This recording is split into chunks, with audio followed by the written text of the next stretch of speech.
오늘은 베드로, 요한이 공회 앞에 서다라는 제목을 가지고 함께 말씀을, 은혜를 나누기를 원합니다. 우리 지난주 3장에 베드로와 요한은 하나님 앞에 기도하러 성전에 올라갔습니다. 그때 나면서부터 못 걷게 된 안진뱅이를 만나게 되고 그를 고쳐주게 되는 거죠. 고쳐주니까 너무 신기해. 너무 신기해서 많은 사람들이 베드로, 요한 앞에 몰리기 시작합니다. 그래서 이런 일이 어떻게 일어난 것이냐? 베드로에게, 요한에게 집중할 때 왜 나에게 집중하느냐? 내가 한 것이 아니라 이것은 예수님의 이름으로, 은과 금은 없거냐 내게 있는 예수님의 이름으로, 능력으로 한 것이다. 자기 자신에게 집중하고 있을 때 오히려 성령에 충만한 베드로와 요한은 예수 그리스도를 높이더라는 거예요. 여러분, 우리의 인생도 그렇게 가야 하는 것입니다. 예수님께서 우리에게 은혜를 주시고 능력을 주셨기 때문에 우리에게 주어진 일들을 감당하게 되는 것입니다. 결정적인 것은 다 모든 것이 은혜입니다. 그렇기 때문에 하나님께 영광을 돌리는 삶이 되어야 된다. 그리고 또한 이 땅에 인간의 몸을 입고 오신 예수님은 죄가 없으세요. 그런데 그 죄 없는 예수님을 누가 죽였죠? 사람들이 죽였어요. 그렇지만 누가 그를 살리셨죠? 하나님이 예수님을 살렸어요. 그렇기 때문에 사람이나 또한 나의 경험이나 나를 의지하기보다는 생명을 주시고 살리시는 우리가 하나님을 의지해야 됩니다. 그렇게 우리가 하나님을 의지하며 나아갈 때 나타나는 열매가 무엇이냐? 바로 참 회개의 열매가 나타난다라는 것입니다. 그렇게 우리가 하나님 앞에 회개하며 하나님을 의지해야 된다. 바로 이 말씀이 지난주 3장의 말씀이었습니다. 오늘 사도행전 4장은 베드로, 요한이 솔로몬 행각에서 부활하신 예수님을 전한 것 때문에 공회 앞에 서게 됩니다. 대제사장과 성전을 맡은 자, 우리 1절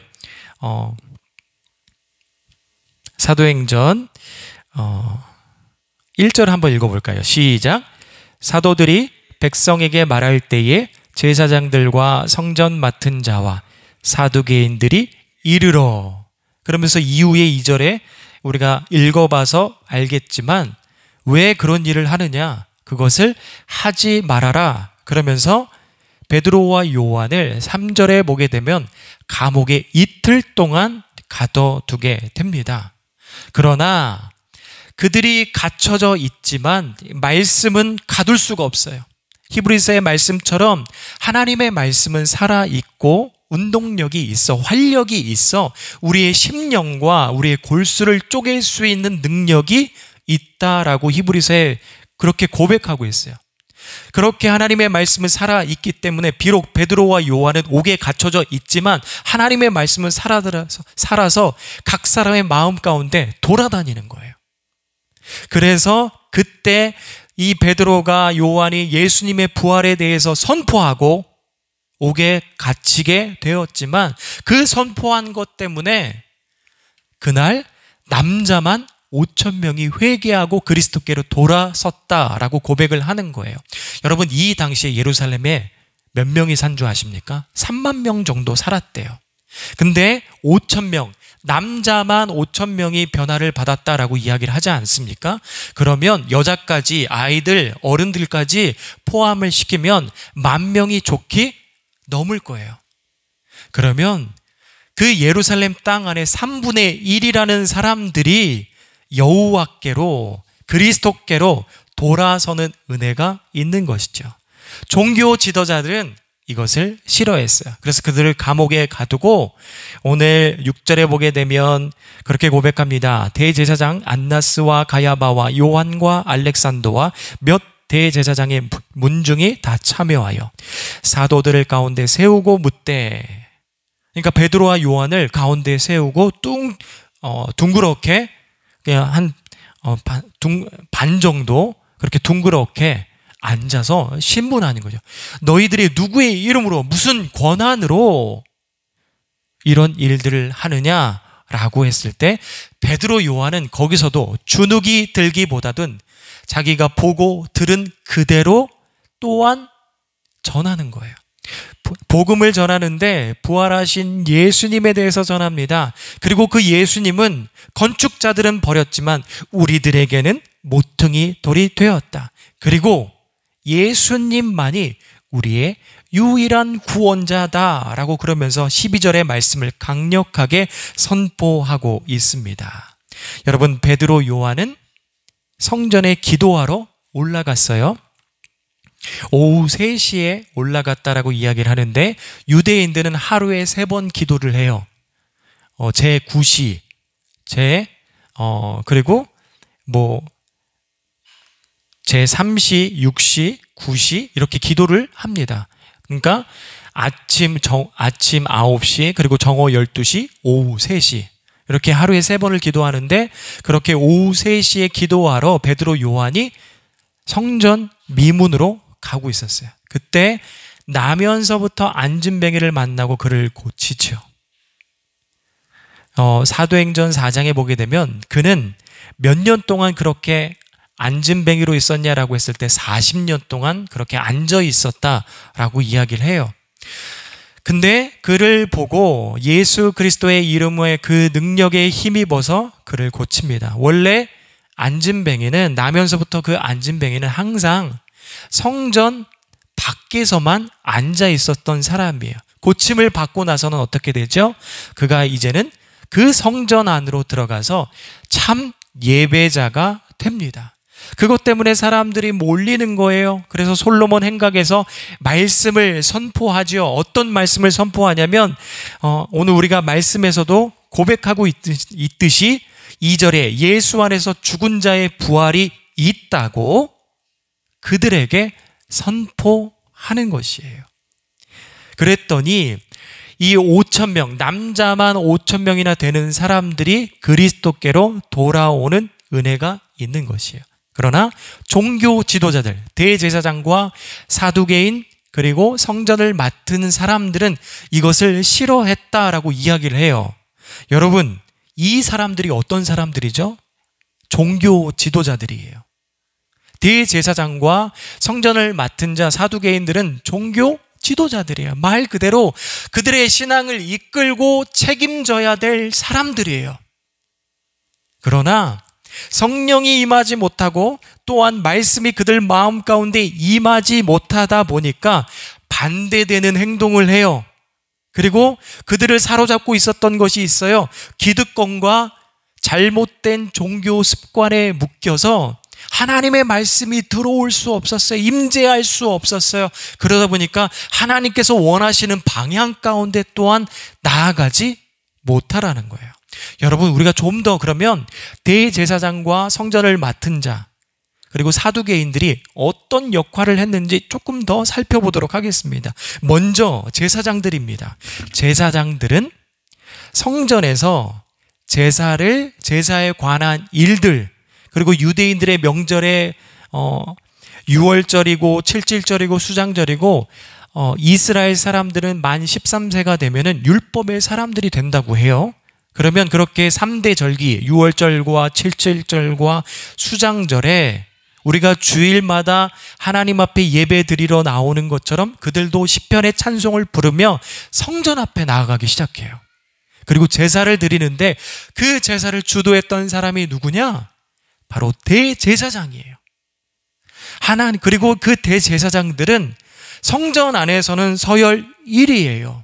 성전세도 관리합니다. 그리고 합법적으로 사람들에게 율법을 가르칠 수 있는 권한이 대제사장에게 있었어요. 그런 역할을 했습니다. 성전 맡은 사람들은 성전 안에 어떤 것들이 망가져 있지는 않는지 무너져 있지는 않은지 이런 모든 것들을 치안과 질서 유지를 했던 사람이 성전을 맡았던 사람이에요. 이들도 서열이 2위입니다. 제사장들 다음으로 서열 2위가 바로 성전을 맡은 사람들이에요. 그렇게 성전 안의 치안과 질서를 유지하고, 그리고 누가복음 22장에 보게 되면 예수님께서 겟세마네 동산 이제 막 잡히기 전이에요. 베드로 요한을 데리고 기도하러 가요. 그때 성전 맡은 자들이 예수님을 체포하러 나서죠. 그때 나선 사람들이 바로 성전 맡은 사람들이에요. 그리고 세 번째로는 사두개인들입니다. 이 사두개인들 역시나 대제사장 안에, 그 반열 안에 들어갈 수 있는 관료 계층을 구성하는 제사장에 속한 사람들입니다.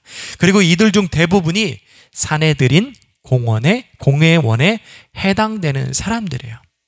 여러분, 그렇기 때문에 대제사장과 성전 맡은 자 그리고 사두개인들은 말씀과 신앙에 가까이 있었던 사람들이에요. 그렇기 때문에 예수님께서 이 땅에 인간의 몸을 입고 오셨을 때 가까이 해야 됩니다. 환대해야 돼요. 그런데 반대로 하나님의 말씀이 임하지 못하다 보니까 반대로 행동하는데 예수님을 죽이는 일에 앞장섭니다. 그리고 사람들에게 예수님의 이름을 지우는 일에 앞장서기 시작하는 거예요. 예수님께서는 인간의 몸을 입고 예루살렘이라는 공간 안에 오셨어요.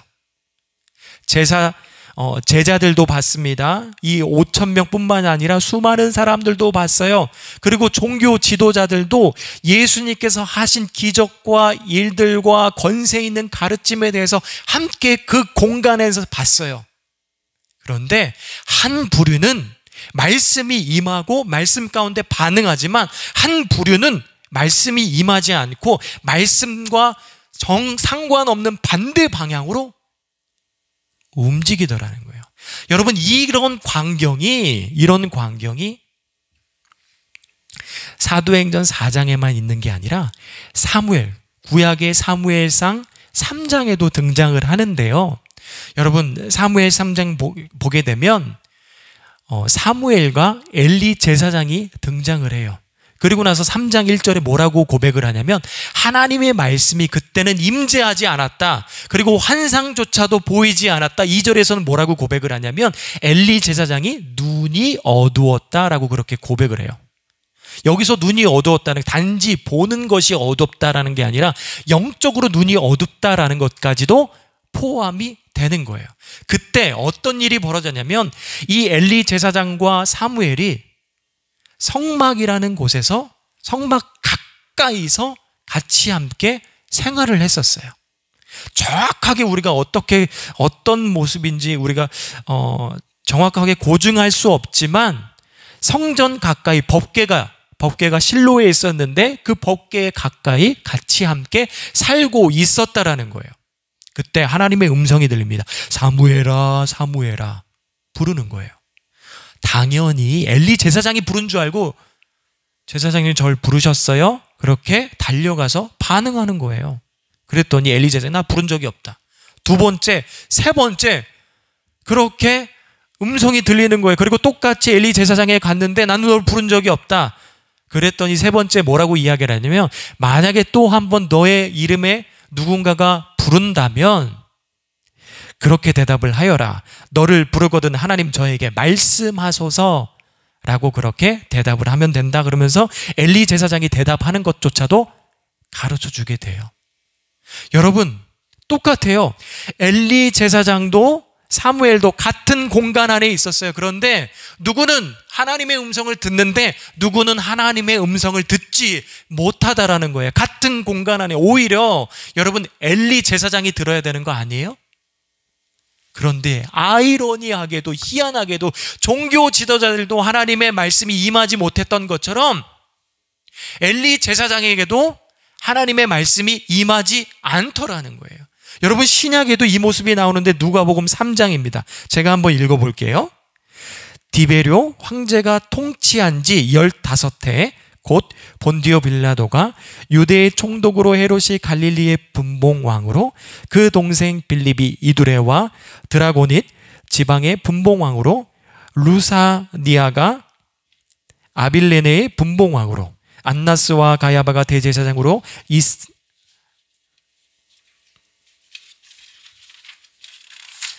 있을 때에 하나님의 말씀이 빈들에서 사가랴의 아들 요한에게 임한지라. 말씀이 예루살렘 성 안에 왕도 있고 그리고 제사장들도 있어요. 근데 그 말씀이 성 안에 임하는 것이 아니라 사가랴의 아들 세례 요한, 광야에 있는 세례 요한에게 그 말씀이 임했다라는 거예요. 그래서 사람들이 성전으로 들어가기보다는, 성 안으로 들어가기보다는 광야에 있는, 힘들지만, 그 가는 길이 힘들지만 광야에 있는 세례 요한에게 가서 세례 요한의 말씀을 듣고 세례 요한을 통해서 물로 세례를 받더라는 거예요. 여러분, 하나님의 말씀이 우리들 가운데 동일하게 임하길 원합니다. 제가 하나님의 말씀을 선포하고 또한 우리가 하나님의 말씀을 함께 읽어 나갈 때 하나님의 은혜와 하나님의 말씀이 우리들 마음 가운데 동일하게 임하기를 원합니다. 마치 누구는 반응하고 누구는 반응하지 못하는 것처럼 그렇게 갈라지는 모습이 있는 것이 아니라 우리들 모두가 이 자리에 나와 하나님의 말씀을 읽고 하나님의 말씀 앞에 경청할 때 동일하게 하나님의 말씀이 임해야 될 줄 믿습니다. 그럴 때 사도들이 움직이는 것처럼 우리가 움직일 수 있어요.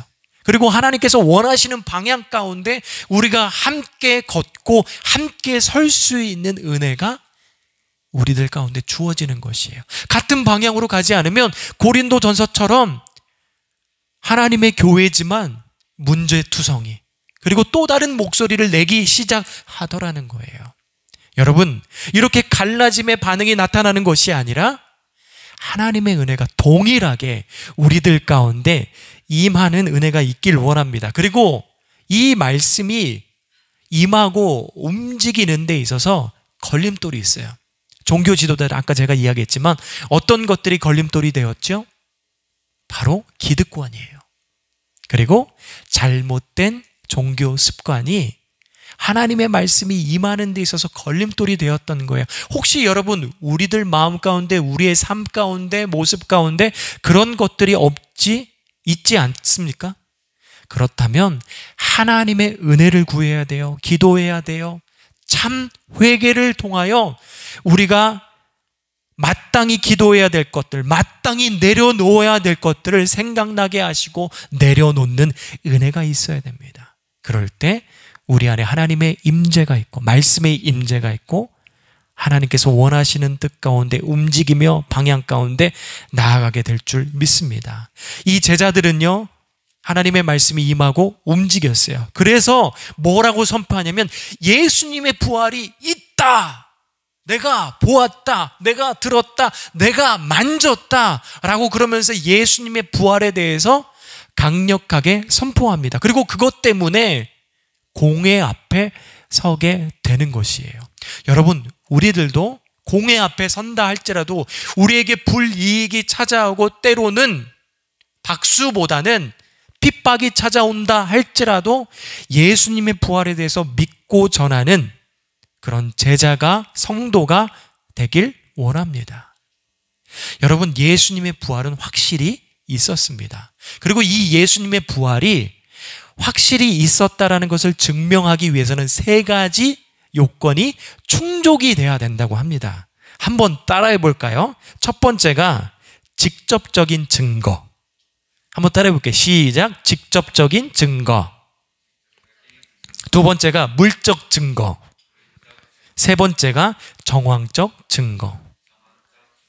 그러니까 첫 번째는 뭐냐면 직접 누군가가 들었다라는 거예요. 그리고 두 번째, 세 번째는 드러난 사실들을 보았다라는 거죠. 여러분, 직접적인 증거입니다. 예수님께서 부활하시고 사람들에게 나타나 사람들이 목격하는데 첫째 날, 부활 첫째 날 아침에 제일 먼저 막달라 마리아에게 나타나십니다. 그리고 여인들에게 나타나세요. 그리고 오후에는 누구에게 나타나냐면 베드로에게 나타나요. 저녁에는 누구에게 나타나는 줄 아세요? 도마를 빼고 11명의 제자들에게 나타납니다. 그 다음 날은 도마를 포함해서 11명의 제자들에게 나타나요. 그리고 갈릴리 어느 산에서는요, 고린도전서에서 고백하고 있듯이 500명의 성도에게 일시적으로 한꺼번에 나타나 주십니다. 그리고 갈릴리에서 그의 형제 야고보에게 나타나 주세요.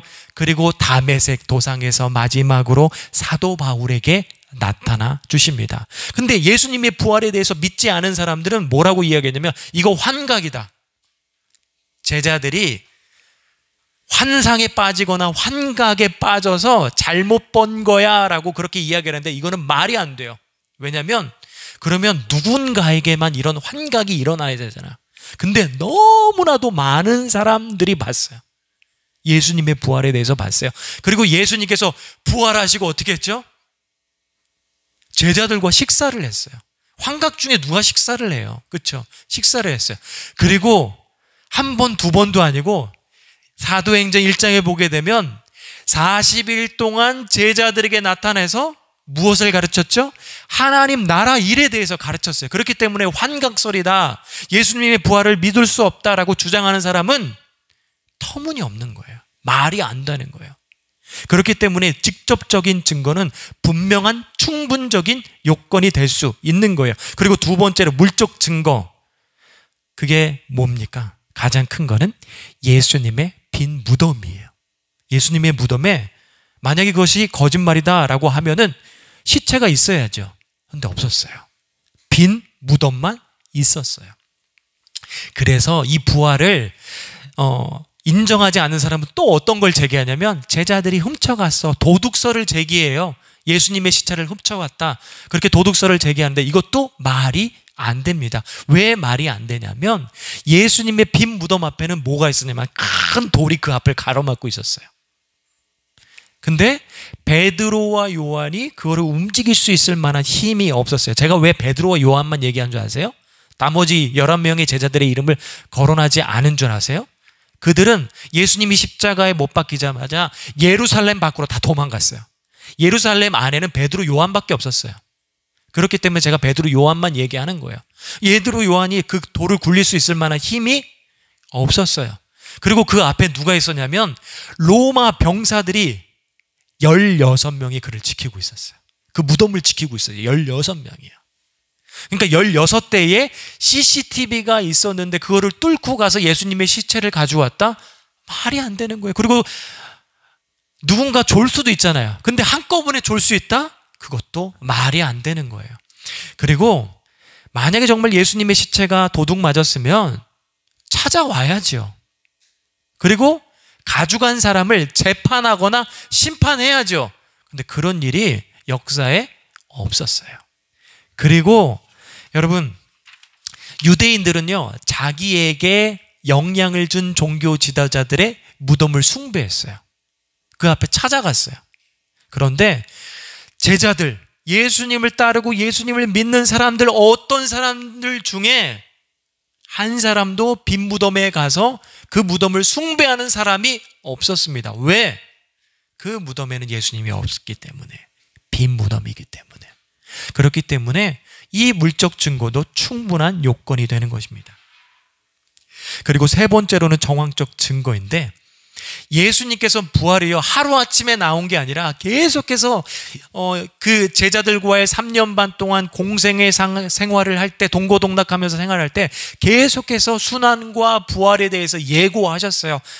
내가 하나님의 아들이야, 나는 그리고 3일 만에 죽은 자 가운데서 부활할 거야 라는 것을 계속해서 얘기했어요. 그리고 그거를 직접 눈으로 보여줬어요. 야이로의 딸을 살리시고 나사로를 살리시면서 나도 이렇게 부활할 거야 라고 하면서 눈으로도 직접 보여주셨어요. 그리고 제자들은요 부활 이후에 어떻게 됐죠? 180도 그들의 신앙이 완전히 바뀌었어요. 지금 공회 앞에 베드로 요한이 잡혔는데 예전 같으면 아마 벌벌벌 떨었을 거예요. 부활 전에는요. 그런데 지금은요, 내가 듣고 보고, 20절에 뭐라고 고백한 줄 아세요? 우리는 보고 들은 것을 말하지 아니할 수가 없다. 그러면서 12절의 고백을 담대하게 선포하고 있는 것입니다. 왜? 예수님께서 부활하셨기 때문에 베드로 요한이 내가 여기서 죽음을 당할지라도 부활에 참여케 하시고 나를 살리실 거야 라는 그런 믿음이 베드로 요한 가운데 있었기 때문입니다. 그리고 여러분, 야고보의 형제가 변화되었다라는 거예요. 야고보의 형제는 예수님의 형제인데, 형제, 가까이 있는 사람에게는 뭐가 있죠? 편견이 있어요. 내 형제라는 편견이 있어요. 근데 그럼에도 불구하고 그 편견을 띄어서 예수님은 나의 형제지만 하나님의 아들입니다 라고 그가 예루살렘 공회에서 수장의 역할을 또한 감당하는 그런 사람으로서 변화됩니다. 사도 바울은 율법이라는 편견 가운데 쌓여있던 사람이에요. 그런데 그것마저도 뛰어넘고 예수님이 정말 부활하시고 하나님의 아들이 되었다는 것을 인정했습니다. 여러분, 야고보와 이 바울은 개인적인 편견이지만 여러분, 공동체의 편견을 바꿀 수 있는 거 쉬워요? 어려워요? 어려워요. 부활 이후에 이스라엘 사람들이 어떻게 됩니까? 그들이 하나님 앞에 어떻게 예배를 드리며, 그 전에는요 제사를 드렸어요. 동물을 잡아다 제사를 드렸어요. 그런데 예수님이 부활한 이후에는 유대인들이 또한 많이 예수님을 따르는 사람들이 그 모든 절기들을 폐하여 버렸어요. 하나님을 기억하면서, 심지어 그들이 원래는 토요일 안식일에 예배를 드렸는데 안식 후 부활, 예수님의 부활을 기념하여 지금의 주일을 하나님 앞에 거룩히 지키기 시작했습니다. 예배 드리는 제사도 바뀌었어요. 그리고 함께 모여서 거룩하게 예배를 드렸던 날도 바뀌었어요. 공동체의 편견을 뛰어넘었습니다. 그런 정황이 있어요. 그리고 여러분, 예배 때 가운데 우리가 지금까지도 중요하게 생각하는 예식이 뭐죠? 성찬 예식과 세례 예식이에요.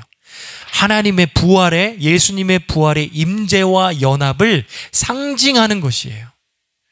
그 예식을 중요하게 여기지 않습니까? 그렇기 때문에 정황상 예수님의 부활이 또한 충족이 되는 것입니다. 여러분, 이 예수님의 부활은 진리입니다. 그 진리를 제자들이 믿고 전했던 것처럼 우리들도 믿고 전하길 원합니다. 그 가치를 알길 원해요. 여러분, 마지막으로 이 하나만 이야기를 하도록 하겠습니다. 베드로, 요한이 그 공회 앞에 신문을 받을 때 그 종교 지도자들에게 뭐라고 이야기를 하냐면, 건축자가 이 모퉁이 돌을, 그 돌의 가치를 알아보지 못하고 그 돌을 버렸다라고 이야기를 해요. 그렇지만 그 돌이 우리에게 있어서는 가치가 있고 모퉁이 돌이 되어서 우리의 신앙의 근거가 되고 또한 교회의 근거가 되었다라고 이야기를 해요. 여러분, 예수님의 그 부활의 그 신앙이 우리 삶 가운데 가치 있고 의미 있는 것으로 받아들였으면 좋겠어요. 건축자들에게 있어서 돌이라는 것은 너무 중요한데 모퉁이 돌은 그만큼 더 중요하고 가치 있는 것이에요. 그런데 이 건축자들이 그 돌의 가치를 못 알아보고 버렸다라는 거예요. 근데 이 건축자들은 누굽니까? 바로 종교 지도자들이에요. 종교 지도자들이 버렸다. 그렇지만 이 돌이 가치가 있고 의미가 있어서 우리에게는 모퉁이 돌이 되었고 우리 신앙의 근거가 되었다라는 거예요. 여러분, 이런 비슷한 일이 한 중앙일보에 실린 적이 있었어요. 어떤 내용이냐면 바로 나로호 우주선에 관한 것이에요. 나로호는 러시아와 우리나라가 합작으로 해서 만들었는데 300억을 들여서 만든 우주 발사체라고 해요. 그런데 2016년에 이 핵심 부품 중에 킹 모터라는 부분이 있어요.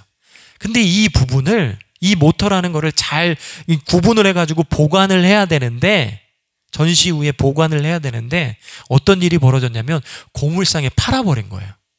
얼마를 줬냐면 700만 원 주고 팔았어요. 근데 다행히도 이게 팔렸다는 것을 알고 다시 500만 원을 주고 다시 사왔대요. 여러분, 킹 모터라는 그 가치는요 300억이에요. 어마어마한 거예요.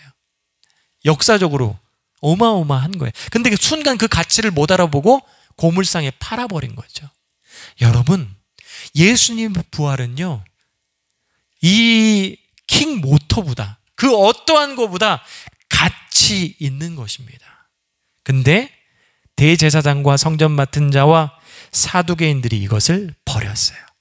우리도 버리는 것이 아니라 제자들과 같이 가치 있게 여기고 그 위에 우리의 집을 지어갈 수 있는, 신앙의 집을 지어갈 수 있는 저와 여러분이 되길 간절히 축복합니다. 말씀을 마치도록 하겠습니다. 함께 묵상하며 기도하도록 하겠습니다.